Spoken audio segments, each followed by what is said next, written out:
बिस्मिल्लाहिर्रहमानिर्रहीम। अस्सलाम वालेकुम डियर स्टूडेंट, उम्मीद है आप सब ठीक ठाक होंगे।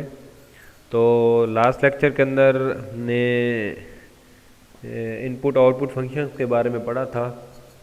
तो आज हम थोड़ा सा आगे ये ऑपरेटर्स के बारे में पढ़ते हैं कि ऑपरेटर्स क्या होते हैं, कौन कौन से ऑपरेटर्स होते हैं, किस तरह इनके रिज़ल्ट लिए जाते हैं।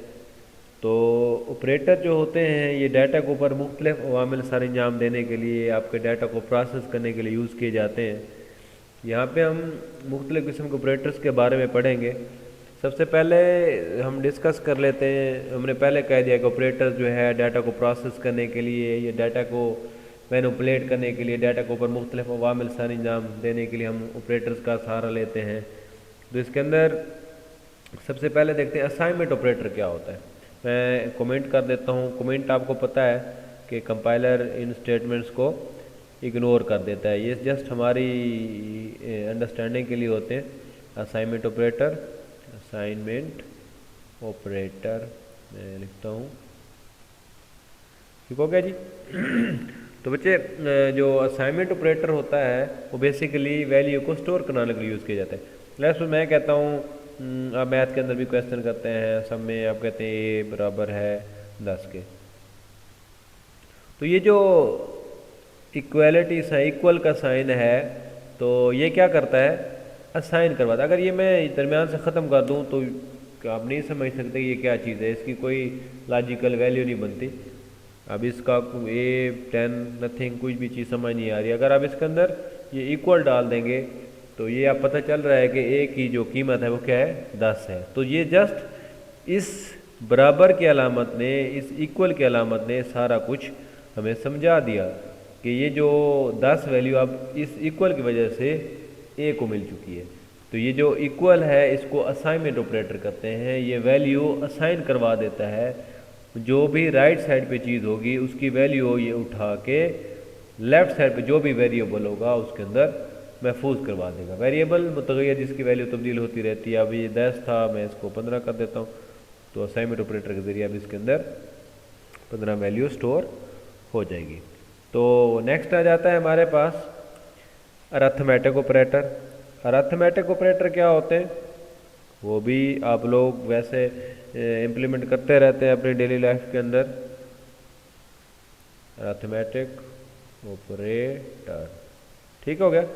तो अरिथमेटिक ऑपरेटर ये जो आपके पास आप अरिथमेटिक्स काम करते हैं, जमा, तफरीक, ज़रब, तकसीम हो गया, मॉडुलस हो गया, ये सारे अरिथमेटिक्स ऑपरेटर्स हैं। तो आप ये मुख्तलिफ अरिथमेटिक ऑपरेटर इस्तेमाल करके मुख्तलिफ किस्म के रिज़ल्ट्स या आउटपुट ले सकते हैं। तो इन ऑपरेटर की प्रेसिडेंस होती है कि सबसे पहले किसको ऑपरेटर को सॉल्व करना है। डिमास बोर्ड मास रूल आप ऑलरेडी पढ़ चुके हैं कि ब्रैकेट्स होते हैं, ब्रैकेट्स है, डिवीजन है, मल्टीप्लिकेशन है। तो इस तरह से, और अगर दो ऑपरेटर सेम प्रेसिडेंस के आ रहे हैं तो आप लेफ्ट साइड वाले बाएं तरफ वाले ऑपरेटर को सबसे पहले सॉल्व करते हैं, उसके बाद फिर आगे चलते जाते हैं, ठीक है। तो अरिथमेटिक जमा वाला अगर आपने काम करना है, लेट्स मैं कहता हूँ ए इज़ इक्वल टू 2 + 5, तो ये क्या होगा कि हमने अरिथमेटिक ऑपरेटर अप्लाई कर दिया। अरिथमेटिक मतलब दो ऑपरेंड्स को जमा कर देता है। ये 2 और 5 ऑपरेंड्स हैं, ये इनको ये प्लस जो है ये ऑपरेटर है, तो इसके ऊपर ये अप्लाई किया और इसका रिज़ल्ट जो भी होगा वो ऑटोमेटिकली लेफ़्ट साइड पे जो भी मुतग़य्यर आ रहा है उसके अंदर महफूज हो जाएगा। इस तरह से डिवीजन के लिए आप ऑपरेटर इस्तेमाल करते हैं, उसके लिए फॉरवर्ड स्लैश इस्तेमाल करते हैं हम यहाँ पे। A forward slash B let's पे कर देते हैं, ए कोई वैल्यू होगी उसको ऊपर डिवीजन के लिए ये फॉरवर्ड स्लैश। इस तरह मल्टीप्लिकेशन के लिए हम कंप्यूटर के अंदर आप क्या लिखेंगे, ए स्टैरिक बी। ये स्टार जो है ये ज़रब को रिप्रेजेंट करता है कि ये दो जो वेरिएबल्स हैं, ये जो आप दो नंबर्स देंगे ये आपस में ज़रब हो जाएंगे। इसी तरह से मॉडुलस के लिए परसेंटेज का साइन यूज़ करते हैं, ए बी परसेंटेज। मॉडुलस क्या होता है, लेट्स सपोज मैं कहता हूँ, अगर आप, मैं एक आपको छोटी सी एग्जांपल से समझाता हूँ। मैं कहता हूँ 4 या मैं एक वेरिएबल लेता हूँ, मैं कहता हूँ a is equal to 4 modulus by 2। तो अब a में कौन सी वैल्यू स्टोर होगी? 4 मॉडुलस बाय 2 का मतलब है आप 4 के ऊपर 2 को तकसीम करें तो जो रिमाइंडर बचेगा, जो बाकी रकम बचेगी वो क्या होगी? सिफर होगी। इसको हम कहते हैं मॉड या मॉडुलस ऑपरेटर जो हमने यूज़ किया है। तो ज़ीरो इसका जवाब ऑटोमेटिक है, मतलब जितना जो भी तकसीम करने के ऊपर जो भी रकम बाकी बचेगी वो मॉड का आंसर होगा। ठीक है, तो ये मुख्तलिफ़ किस्म के ऑपरेटर्स हैं जिनको हम आगे जाके अपने प्रोग्राम्स के अंदर इस्तेमाल करेंगे। इस तरह से आपको लाइट्स पर को प्रोग्राम लिखना पड़ जाता है जहाँ पे आपने लाइट्स पर एरिया कैलकुलेट करना है, लेंथ मल्टीप्लाइड बाई विड्थ, मतलब लंबाई चुड़े को ज़रब कर देते हैं, या इस तरह कोई चीज़ है जिसके अंदर आपको प्लस करना पड़ता है या डिवाइड करना पड़ता है, तो आप इन अरिथमेटिक ऑपरेटर्स को इस्तेमाल करते हुए आप कोई भी काम सारे अंजाम दे सकते हैं। ठीक है जी।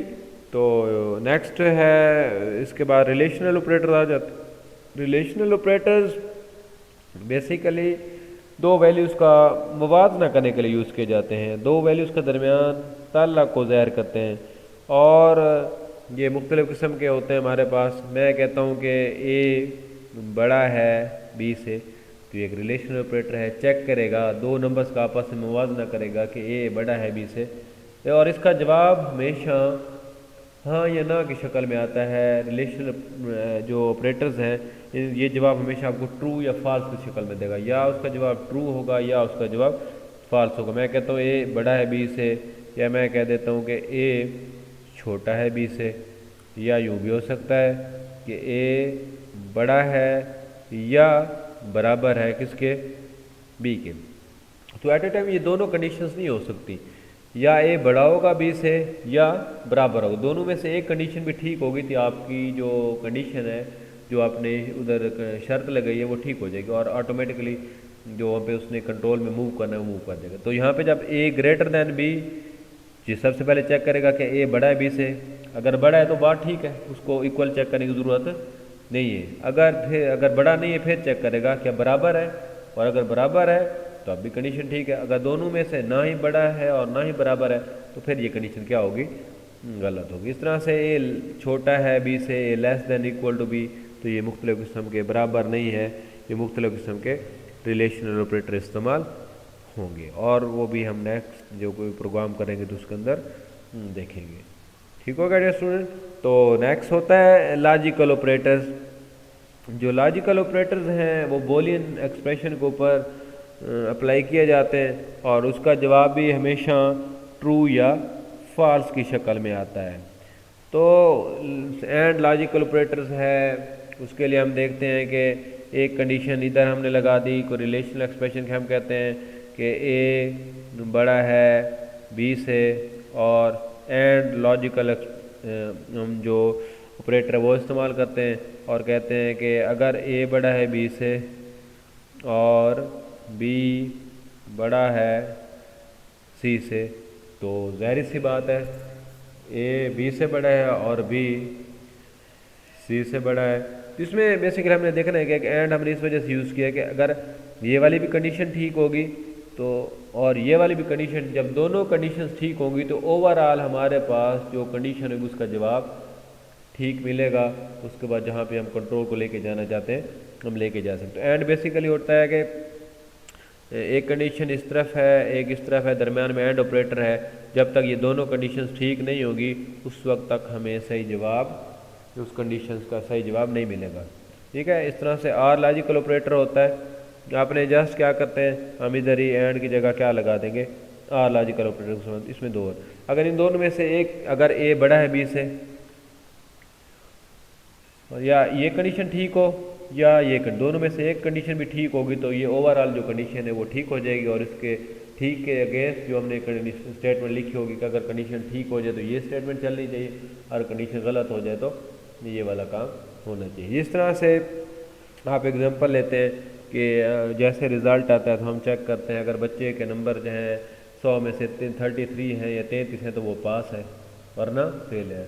अगर हम ये देखना चाहते हैं सब्जेक्ट में 33 है, कोई और सब्जेक्ट तो फेल नहीं है, तो फिर हम एक में जगह चेक कर लेंगे उनके मार्क्स के हर में 33 हैं और किसी सब्जेक्ट में फेल तो नहीं है, और हर में 33 है और किसी सब्जेक्ट में फेल नहीं है, तो मतलब दोनों कंडीशन ठीक है, तो फिर एंड ऑपरेटर लगा के हम उसको पास शो करवा सकते हैं, वरना फेल होगा। अगर हम जस्ट ये देखना चाहते हैं कि उसके नंबर जो है वो 33 से ज़्यादा है, ठीक है, तो हम आर ऑपरेटर लगा के या सिंपल कंडीशन लगा के, तो जिस तरह की हमारी कंडीशन होगी, जिस तरह से हमें चीज़ें ज़रूरत होगी, हम उस तरह से अप्लाई करके अपना रिज़ल्ट हासिल कर सकते हैं। तो मुख्तलिफ़ किस्म के ऑपरेटर्स होते हैं, हम उनको इस्तेमाल करके, और यहाँ पे एक और ऑपरेटर होता है, अगर आपने दो नंबर्स को आपस में बराबर देखना है, इक्वल है, सिंगल बराबर इक्वल साइन नहीं लगाएंगे, बल्कि दो लगा देंगे। ये सिर्फ क्या करेगा, दो नंबर्स का मुवाजना करेगा, क्या ए बराबर है बी के, मतलब ए में लेट्स को 10 है, बी में 10 है, तो चेक करेगा 10 बराबर है 10 के, तो कंडीशन हो जाएगी ठीक है, वाकई ए बराबर है बी के।